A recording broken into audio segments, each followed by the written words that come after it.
G'day and welcome to WimbleDon Channel's first Christmas special.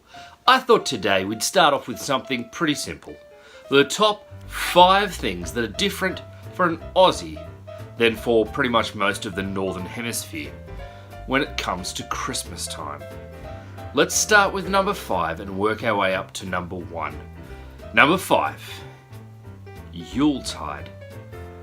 No one in Australia knows what Yuletide means.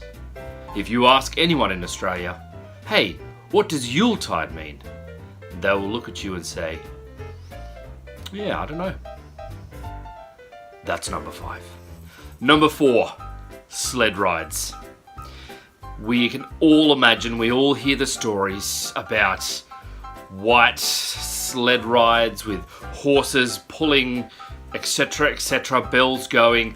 This does not happen in Australia. In fact, the closest thing you're going to get in Australia to that is perhaps a plastic toboggan, which is hurtling down some snow at the side of the road somewhere in Victoria when people simply can't afford the lift tickets, or they really don't want to afford and go and hire all the gear, but they want a tiny little bit of a thrill, so they'll get themselves a cheap plastic toboggan and they'll hike up the hill and they'll slide down, and then they'll do it a second time, and then they'll think to themselves, and now I'm all wet and tired and probably shouldn't have done that. So that's number 4. Number 3, White Christmas. We don't have White Christmas in Australia. It's never ever a white Christmas. In fact, the closest thing you're going to get to a white Christmas in Australia is when a relative of yours offers you a crisp white wine on Australia Day.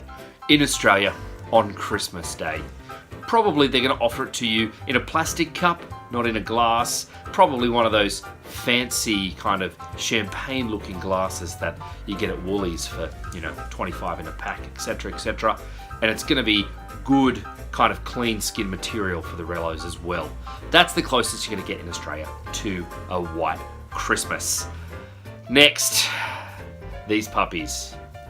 Beautiful Christmas sweaters that you see everywhere. They're ubiquitous when you see anything Christmas related. I know it's a huge thing especially in England. Watching all of my favourite Liverpool teams, they love themselves a Christmas sweater. We just can't wear them because it's often 25 to 30 degrees at Christmas. So what we wear, hold a second, are rashies. This is what you're going to see most Australians wearing on Christmas Day.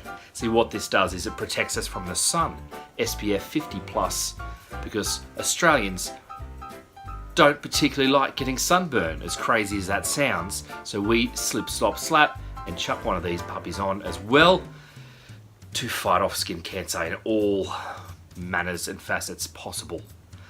Finally, the final one, and this is a biggie. You often hear stories or read stories or see in the movies or the TV shows going into a forest, soaring down a tree, bringing it back into the house, and the house just fills with that emanating kind of piney scent. At least I imagine that's what it's like, because it doesn't happen in Australia. What happens is Dad, after a bit of disagreement with his kids and his wife about when the proper time is, will go to either the shed or to the top cupboard in the house or the top shelf in the garage and pull a very dusty old box down from the top shelf, blow the dust off, open it up. Maybe it's the original Christmas box, maybe like us it's an old TV box, and they'll pull out a lovely plastic tree like this puppy here. They'll take it out, give it a good old dust off, and then spend a whole bunch of time, easy enough to click in, and then a whole bunch of time unwrapping all those branches, wishing that they hadn't done such a good job of putting it away the previous year. So that's number 1 of the top 5 things that are different for Australians at Christmas time. Hopefully you enjoyed this video. I'll see if I might come up with a couple of other Christmas related WimbleDon channel videos, depending on the time I get when I'm not putting up plastic Christmas trees, or enjoying various other Australian Christmas activities. Catch you next time.